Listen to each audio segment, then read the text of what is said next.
우리에게 마지막 때가 되면 될수록 아마 충격스러운 사건 소식들이 너무 빈번하게 우리에게 들려오는 것 같습니다.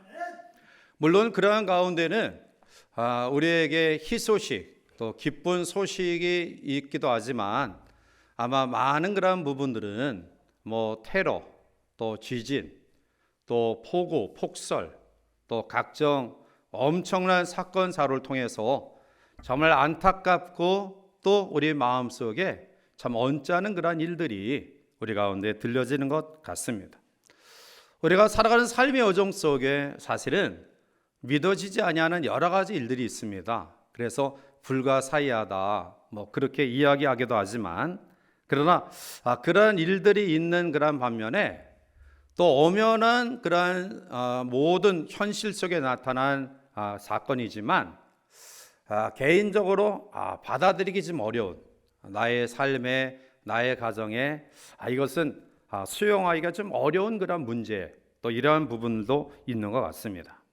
그러나 우리가 믿거나 또 믿지 않거나 역사는 결코 부인할 수 없는 엄연한 현실인데요, 그 역사 가운데에 믿어지지 아니하는 가장 최대의 사건이 있다고 한다면 그것은 바로 예수님의 부활 사건입니다. 사실 이것은 역사적 사건으로 엄연한 현실이지만 예수님 당시에 주님의 부활을 극구 부인하는 사람도 있고요, 오늘날도 이 부분을 받아들이지 아니하는 사람들이 있다는 것이죠. 특별히 그 당시에 예수님의 부활을 받아들이지 못했던 사람 가운데 대표적인 사람들이 대제사장과 바리새인들입니다. 그들은 군중을 선동하여 예수님을 십자가에 못 박아 죽게 했고요, 그리고 나서도 마음을 놓을 수가 없어서 그들은 노심초사합니다. 왜냐하면 예수님이 살아생전에 내가 사흘 후에 살아날 것이다 라는 말씀이 그들 가운데 기억되어졌기 때문입니다. 그래서 그들은 이러한 모든 것들에 대해 염려하는 마음으로 총독 빌라도를 찾아가 요청합니다. 마태복음 27장 63절과 64절에 주여, 저 속이던 자가 살아있을 때 말하되 내가 사흘 후에 다시 살아나리라는 것을 우리가 기억하노니 그러므로 명령하여 그 무덤을 사흘까지 굳게 지키게 하소서. 그의 제자들이 와서 시체를 도둑질하여 가고 백성에게 말하되 그가 죽은 자 가운데서 살아났다 하면 후에 속임이 전보다 더 클까 하나이다 하니 라고 요청합니다. 그러나 빌라도는 냉정하게 거절하죠. 내 군사를 너에게 할애할 수 없으니 너희들이 데리고 있는 사설 경비원을 통해서 그것을 행하라. 그래서 그들은 할 수 없이 자신들이 다스리는 경비병들에게 돌로 임봉하고 무덤을 굳게 지키게 합니다. 그러나 임봉한 돌이 예수님의 부활을 막을 수 없었고요, 굳게 지킨 경비병들이 예수님의 부활을 막을 수 없었습니다. 오히려 그들은 예수님의 부활의 목격자요 증인이 되었던 것이죠. 그들은 부활의 순간을 똑똑히 보았고요, 두려워 떨며 제사장에게 가서 있는 그대로 보고합니다. 제사장들은 깜짝 놀랐습니다. 엄청난 사건이 벌어진 것입니다. 그래서 장로들과 함께 모여 대책을 논의합니다. 그리고 경비병들을 매수해서 많은 돈을 주고 그들에게 당부합니다. 마태복음 28장 13절 14절에 이르되 너희는 말하기를 그의 제자들이 밤에 와서 우리가 잘 때 그를 도둑질하여 갔다 하라. 만일 이 말이 총독에게 들리면 우리가 권하여 너희로 근심하지 않게 하리라 하니 라고 매수합니다. 그러나 오히려 그 소문은 유대인 전체에 퍼져나갔고요, 심지어 대사장들이 자들에게 돈을 주고 매수했다라는 이 일까지 소문이 번져나가게 됩니다.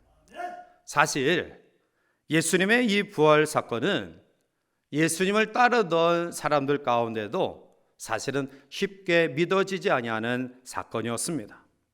새벽에 무덤에 올라갔던 막달라 마리아와 야고보의 어머니 마리아, 그리고 살로메는 무덤에 예수님의 시신이 보이지 않자 근심하고 울었습니다. 더욱이 막달라 마리아는 부활하신 예수님을 직접 목격하였지만 그분이 예수님인 줄을 미처 알지 못하고 동산지기인 줄 착각합니다. 또 부활하신 주님이 제자들에게 나타나셨는데 거기에 함께하지 않았던 도마는 이렇게 불신앙적인 말을 합니다. 요한복음 20장 25절에 다른 제자들이 그에게 이르되 우리가 주를 보았노라 하니 도마가 이르되 내가 그의 손의 못자국을 보며 내 손가락을 그 못자국에 넣으며 내 손을 그 옆구리에 넣어보지 않고는 믿지 아니하겠노라 하니라 라고 이야기해요.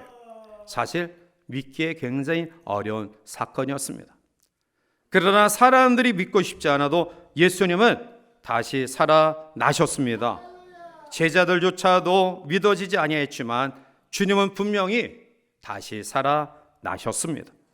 이후에 제자들의 증거의 내용의 핵심은 예수 십자가의 죽음과 그리고 3일 만에 부활하신 사건입니다. 오늘 본문은 사도 바울이 비시디아 안디옥에서 설교한 내용인데요. 바울의 설교에서 나타난 중심 사상은 하나님이 이스라엘 민족을 선택하셨다. 그리고 그 가운데에 메시아를 보내주시기로 약속하셨다. 그리고 그 약속이 예수 그리스도의 죽음과 부활로 성취되었다. 이 사실이 오늘 바울의 설교의 내용이에요.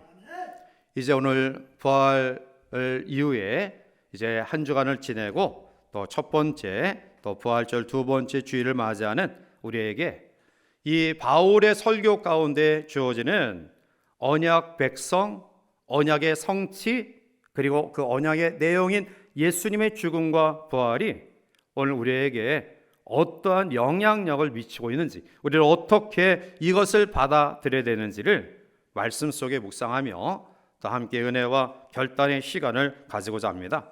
우리는 먼저 본문을 통해서 다윗을 통해 예수 그리스도를 약속하셨음을 보게 됩니다.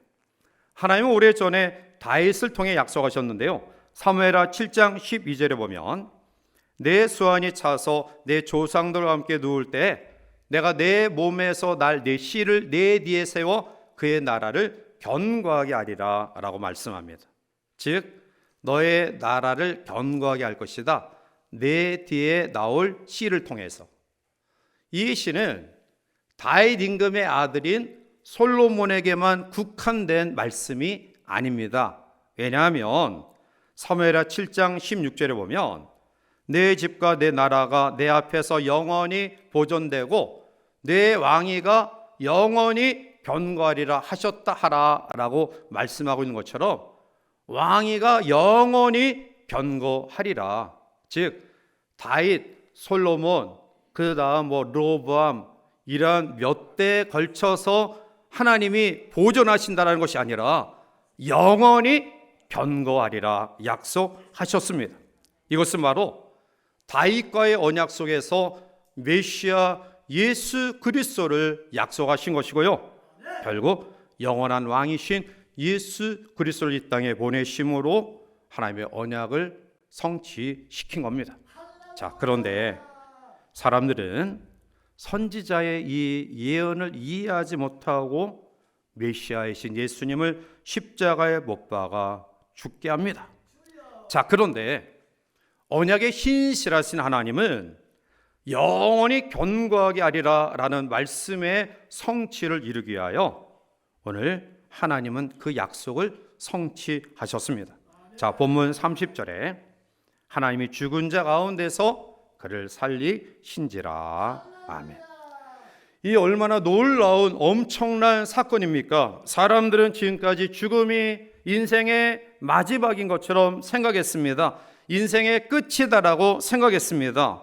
아무리 용감한 영웅 호걸도 그리고 그들이 존경하던 다윗도 죽어 무덤에 장사되었습니다. 그래서 대제사장과 장로들은 예수님을 십자가에 못 박은 뒤에 다 끝났다, 이제 자기들의 목적을 이루었다라고 안심하고 있었습니다. 죽었으니 이제 골치 아픈 사람이 죽었으니 끝났다. 자, 그런데 하나님은 죽은 자 가운데서 예수 그리스도를 다시 살리셨습니다. 아무도 할 수 없는 일을 하나님이 하셨습니다. 믿지 못할 사건이 일어났습니다. 믿고 싶지 않은 사건이 벌어진 것입니다. 아무도 부인할 수 없도록 공개적으로 증명된 예수님의 부활은 예수님의 메시아직에 대한 하나님의 언약의 성취입니다. 따라서 하나님은 바로 예수님의 죽음과 부활을 통해 구원의 대업을 완성하시고 성취하신 것입니다. 두 번째로 오늘 예수님의 죽음과 부활 속에 주시는 교훈은 바로 메시아 예수님이 하나님의 아들임을 증명되었다라는 것입니다. 오늘 보면 33절에 보면 곧 하나님이 예수를 일으키사 우리 자녀들에게 이 약속을 이루게 하셨다 함이라. 시편 둘째 편에 기록한 바와 같이 너는 내 아들이라 오늘 너를 낳았다 하셨고 라고 말합니다. 예수님이 십자가의 죽으심으로 끝났다고 한다면 하나님의 아들이 아닌 것입니다. 메시아가 아닌 것입니다. 사실 예수님은 십자가상에서 하나님께 절규하셨습니다. 마태복음 27장 46절에 제9시쯤에 예수께서 크게 소리질러 이르시되 엘리 엘리 라마 사박다니 이는 곧 나의 하나님 어찌하여 나를 버리셨나이까는 뜻이라. 아멘. 주님은 절규합니다. 그 고통이 얼마나 힘들고 아프고 어려웠으면 하나님 왜 나를 버리십니까? 라고 고통의 순간에 절규하셨습니까? 사람들이 그 절규하는 모습을 보고 이야기합니다. 아, 이제 저가 하나님을 부르는구나. 자기 아버지를 부르는구나. 그러니 그 하나님이 그 아버지가 저를 구원하나 보자. 모든 사람들이 그렇게 바라보고 있어요. 그러나 하나님은 침묵하셔요. 예수님의 절규에 응답하지 않습니다. 결국 마태복음 7장 50절에 예수께서 다시 크게 소리 지르시고 영원히 떠나시니라. 돌아가셨어요. 주님은 절규하는 가운데 하나님이 침묵하시는 그 외면 속에 십자가상에서 달려 돌아가셨습니다. 이제 주님을 매장한 이후에 그들은 다 끝난 줄 알았습니다. 모든 상황이 종료된 줄 알았습니다. 그런데 오늘 33절에 하나님이 예수를 일으키사 우리 자녀들에게 이 약속을 이루게 하셨다 함이라. 예수를 일으키사 우리 자녀들에게 이 약속을 이루게 하셨다. 이 약속이 어떤 약속입니까? 바로 시편 둘째 편, 즉 2편 7절에 내가 여호와의 명령을 전하노라. 여호와께서 내게 이르시되 너는 내 아들이라 오늘 내가 너를 낳았도다 라는 예언의 성취. 예수님의 부활은 예수님의 하나님의 아들 되심, 즉 메시아이심을 성취한 하나님의 증거예요. 자, 세 번째로 주님의 부활하심은 썩음을 당하지 않게 하신 사건이에요. 34절에 넘어가서 또 하나님께서 죽은 자 가운데서 그를 일으키사 다시 썩음을 당하지 않게 하실 것을 가르쳐 이르시되 내가 다윗의 거룩하고 미쁜 은사를 너에게 주리라 하셨으며 라고 말씀하죠. 하나님 일찍이 다윗에게 약속하셨습니다. 시편 16편 10절에 이는 주께서 내 영혼을 스올에 버리지 아니하시며 주의 거룩한 자를 멸망시키지 않으실 것임이니이다. 다윗에게 약속하셨는데요. 그런데 다윗에게 약속하신 하나님, 그 약속을 받은 다윗은 어떻게 됐습니까? 36절에 다윗은 당시에 하나님의 뜻을 따라 섬기다가 잠들어 그 조상들과 함께 묻혀 썩음을 당하였으되. 다윗은 이미 죽고 무덤에 묻혀 썩었습니다. 따라서 이 약속은 다윗에게 국한된 약속이 아닙니다. 자, 오늘 37절에 하나님께서 살리신 이는 썩음을 당하지 아니하였나니. 아멘. 하나님의 살리시니, 즉 메시아이신 예수 그리스도는 육신의 죽음에 지배당하고 육신의 죽음에 굴복당하여 그 육체가 이 땅에 썩어짐으로 마침이 아니라 썩음을 당하지 아니하였다. 그것은 부활하신 예수 그리스도를 가리키는 것입니다. 따라서 부활절 두 번째 주일 우리에게 주시는 교훈은 예수님의 부활은 우리 신앙의 기초라는 것입니다. 우리가 많은 교리 가운데 가장 중요한 교리, 즉 부활이 없으면 예수님의 죽음은 실패예요. 오늘 인류가 가장 두려워하는 죄의 문제, 죽음의 문제, 그 어떠한 종교도 어떠한 종교의 성현도 죄의 문제와 죽음의 문제를 해결할 수 없었습니다. 왜냐하면 그들은 죄악된 죄인들이었고요. 그리고 그들의 마지막을 무덤을 통해 삶을 마쳤기 때문입니다. 그러나 예수님은 죄의 문제를 십자가의 죽으심으로 대속의 은혜로 해결해 주셨고요. 그리고 3일 만에 부활하심으로 우리가 가장 두려워하는 죽음의 문제를 해결해 주셨습니다. 그러므로 오늘 우리는 이 부활의 신앙을 통해 내세의 소망을 가지고 살아가게 되는 것입니다. 주님은 죽은 자 가운데 첫 번째 열매가 되셨고요. 누구든지 그 주님의 부활을 믿고 따르는 자에게 두 번째 열매, 세 번째 열매, 그리고 오늘 우리는 수십억의 열매로 오늘 이 땅에 세워진 줄 믿습니다. 부활이 없었다고 한다면 내세가 없다는 것을 증명하는 것이고요. 그리고 인류의 소망을 근본적으로 빼앗아 가는 것입니다. 우리가 이 땅을 살아가면서 담대할 수 있는 이유, 두려워하지 아니하고 인내할 수 있는 이유, 그것은 예수님의 부활 영생의 소망이 우리 가운데 있기 때문임을 믿으시기 바랍니다. 이제 오늘을 살아가는 우리들은 우리의 믿음이 대단히 중요합니다. 인류 구원에 대한 위대한 현장에는 하나님이 맡아서 하신 일과 그리고 우리 인간이 맡아 일해야 될 부분이 있습니다.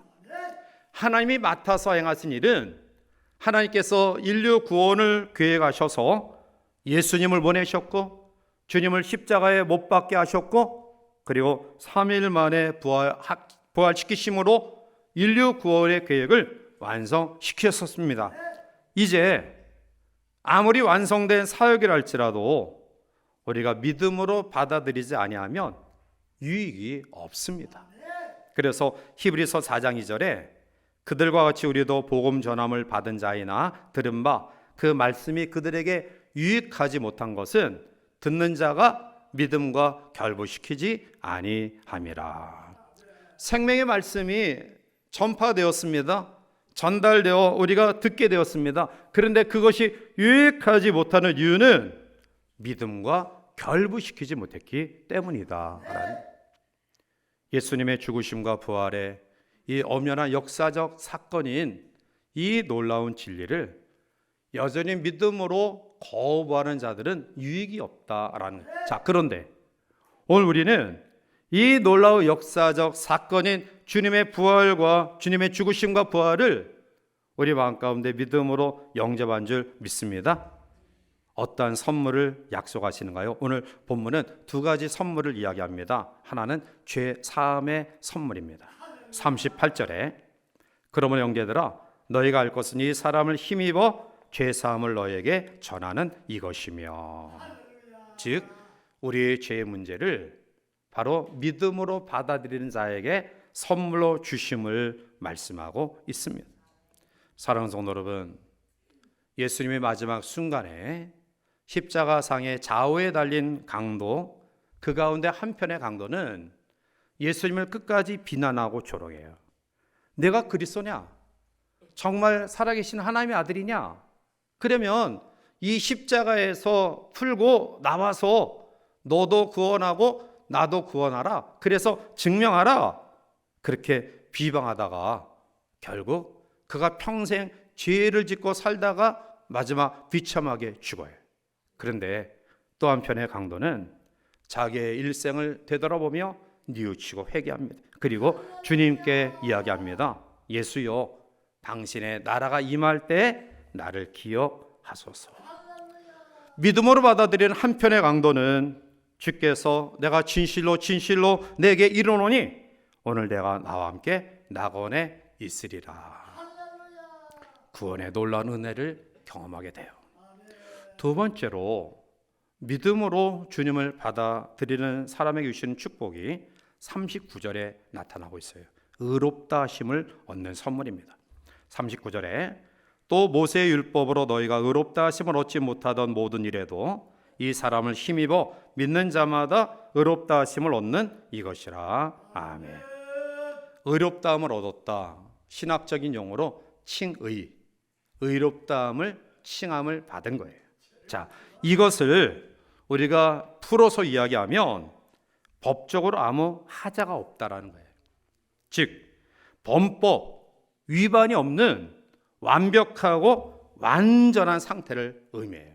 자, 그런데 여러분, 우리가 과연 하나님 앞에 완전한 의로운 사람인가요?